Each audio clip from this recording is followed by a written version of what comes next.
안녕하십니까? 미래와 희망 TV입니다. 지금 보고 계신 이 장면, 전쟁터가 아닙니다.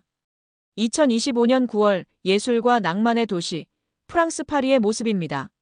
도심은 거대한 불길과 최루탄 연기로 뒤덮였습니다. 대체 프랑스에 무슨 일이 벌어지고 있는 걸까요? 정부가 국민들의 연금을 동결하고 1년 중 이틀의 공휴일을 없애고 5주의 유급휴가마저 줄이겠다고 발표했기 때문입니다. 여러분이라면 이런 상황을 받아들이실 수 있으시겠습니까? 이것은 단순히 돈 몇 푼의 문제가 아닙니다. 한 나라의 시스템이 무너지고 사회적 신뢰가 붕괴되고 있다는 위험 신호입니다. 오늘 영상에서는 지금 프랑스가 왜 이렇게 불타고 있는지 그 깊은 원인을 파헤쳐 보겠습니다.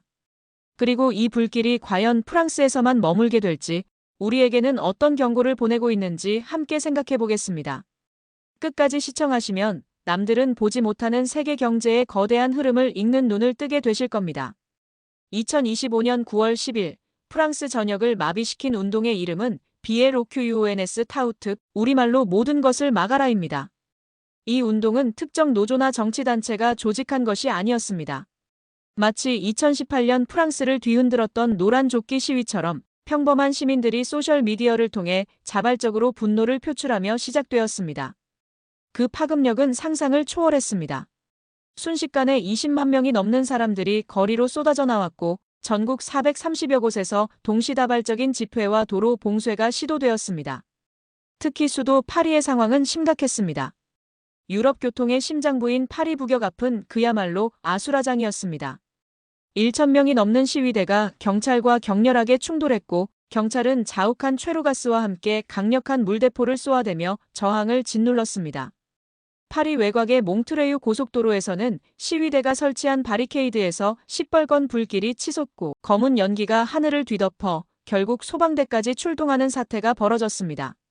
분노의 불길은 프랑스 전역으로 번져나갔습니다. 북부 도시 릴에서는 경찰이 물대포로 시위대를 강제 해산시키는 장면이 포착되었고 남부의 항구 도시 마르세유에서는 지식의 전당인 공공도서관에 누군가 불을 지르는 충격적인 사건까지 발생해 사람들이 긴급 대피하기도 했습니다. 정부는 이미 8만 명이 넘는 경찰 병력을 전국에 배치하며 사전 대비에 나섰지만 성난 민심의 파도를 완전히 막아서기엔 역부족이었습니다. 거리로 나온 이들은 단순한 시위꾼이 아니었습니다. 학생을 가르치던 교사, 환자를 돌보던 의료 종사자, 그리고 평범한 학생들이었습니다. 그들은 한 목소리로 외쳤습니다. 긴축 반대, 불평등 심화 반대, 마크롱 퇴진. 그렇다면 에마뉘엘 마크롱 정부는 왜 국민들의 거센 반발을 무릅쓰고 이런 극단적인 정책을 꺼내든 것일까요? 이유는 간단합니다. 나라 국간이 바닥을 드러냈기 때문입니다. 현재 프랑스의 국가 부채는 국내 총생산, 즉 GDP의 114%에 달합니다. 쉽게 말해 나라 전체가 1년 동안 벌어들이는 모든 돈을 합친 것보다 빚이 더 많다는 뜻입니다. 이는 이탈리아에 이어 유럽연합 EU에서 두 번째로 높은 수준입니다. 재정 적자, 즉 수입보다 지출이 더 많은 액수도 GDP의 5.8%에 달합니다. 유럽연합이 권고하는 안정기준선인 3%를 훌쩍 뛰어넘은 위험한 수치입니다. 상황이 이렇다 보니 국제신용평가사들은 프랑스의 국가신용등급을 줄줄이 강등시켰습니다. 국가신용등급이 떨어지면 해외에서 돈을 빌릴 때 더 비싼 이자를 내야만 합니다.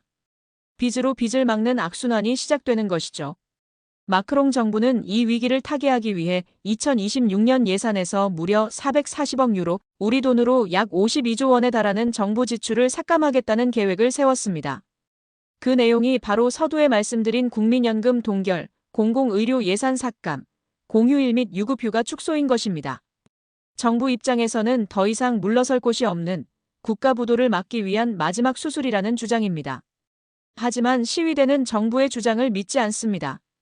왜 하필 허리띠를 졸라매는 고통을 노동자와 서민, 사회적 약자들만 져야 하냐고 묻고 있습니다. 사실 마크롱 대통령은 집권 이후 부유세를 폐지하고 기업들에 대한 세금은 깎아주는 등 친기업, 부유층 감세 정책을 꾸준히 펼쳐왔습니다. 그 결과 프랑스의 불평등 지수는 30년 만에 최고 수준으로 치솟았습니다.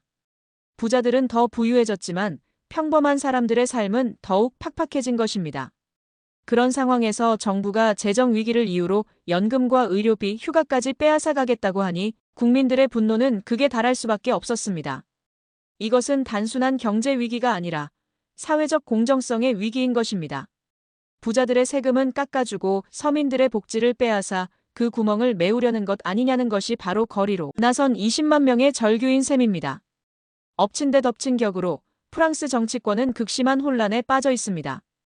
이 긴축 예산안을 두고 국회에서 불신임 투표가 가결되면서 불과 며칠 전 총리가 물러나고 새로운 총리가 임명되는 사태까지 벌어졌습니다. 마크롱 대통령의 임기 중에 벌써 5번째 총리 교체입니다. 그만큼 대통령의 리더십이 크게 흔들리고 있다는 증거입니다. 현재 마크롱 대통령의 지지율은 15%까지 추락했습니다.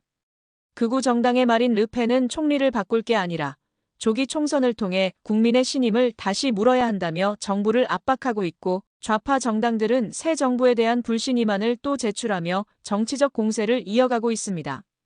더 큰 문제는 이 불길이 프랑스 국경을 넘어설 수 있다는 점입니다. 프랑스는 독일과 함께 유럽연합을 이끄는 핵심 국가입니다. 만약 프랑스의 재정 위기가 유로존 전체의 부채 위기로 번진다면 제2의 그리스 사태 혹은 그보다 더 큰 경제 쓰나미가 전 세계를 덮칠 수 있다는 경고까지 나오고 있습니다. 실제로 최근 스페인과 독일 등 다른 유럽 국가들에서도 비슷한 반긴축 시위가 고개를 들고 있습니다. 지금까지 프랑스의 상황을 지켜보면서 혹시 어떤 불안감을 느끼지 않으셨습니까? 먼 나라 이야기 같지만 사실 프랑스가 겪는 위기의 핵심 원인들은 우리에게도 너무나 익숙한 것들이기 때문입니다. 바로 포퓰리즘, 즉 인기영합주의가 남긴 청구서입니다. 프랑스의 위기는 하루아침에 만들어진 것이 아닙니다. 수십 년간 정치인들은 표를 얻기 위해 당장의 재정 능력은 고려하지 않은 채 달콤한 복지 공약을 남발해왔습니다. 그렇게 쌓인 빚이 이제 국가의 목을 조르는 상황에 이르자 뒤늦게 국민들에게 그 고통을 전가하려 하는 것입니다. 이 프랑스라는 거울에 우리의 모습을 비춰보겠습니다. 어떻습니까? 매년 선거 때마다 우리 정치권은 어떻습니까?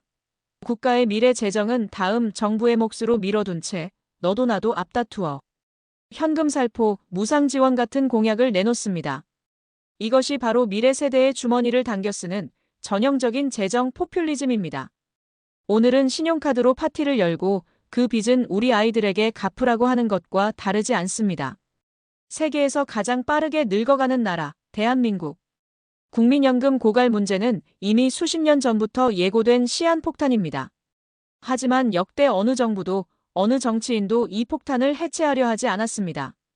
당장 지지율이 떨어진다는 이유로 이 고통스러운 진실을 외면하고 개혁을 미뤄왔습니다. 프랑스의 연금 문제가 이미 터져버린 불이라면 우리의 연금 문제는 시간이 얼마 남지 않은 시한폭탄과도 같습니다. 이런 포퓰리즘이 계속된다면 우리의 미래는 어떻게 될까요? 불 보듯 뻔합니다. 첫째, 재정 파탄과 국가 신뢰도 추락입니다. 감당할 수 없는 빚은 결국 국가 부도 위기로 이어질 것입니다.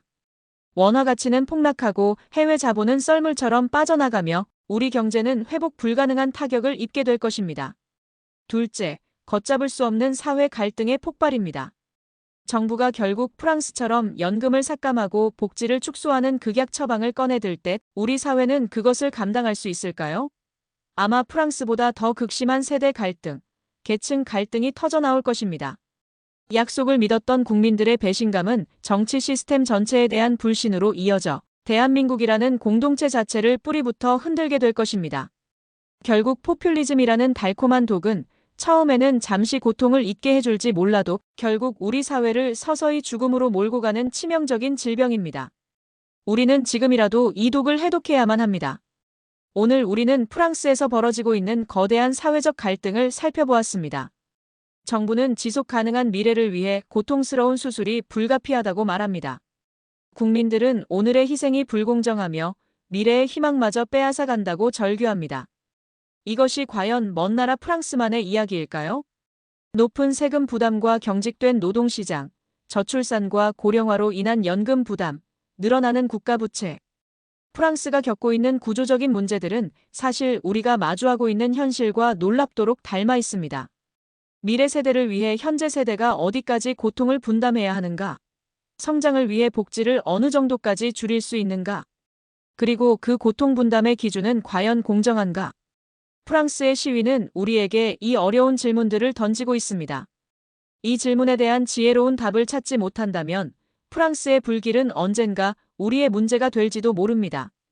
미래와 희망 TV는 앞으로도 전 세계의 중요한 변화들을 깊이 있게 분석하여 시청자 여러분의 삶에 통찰과 지혜를 더해드리는 채널이 되겠습니다. 오늘 영상이 유익하셨다면 구독과 좋아요 부탁드립니다. 감사합니다.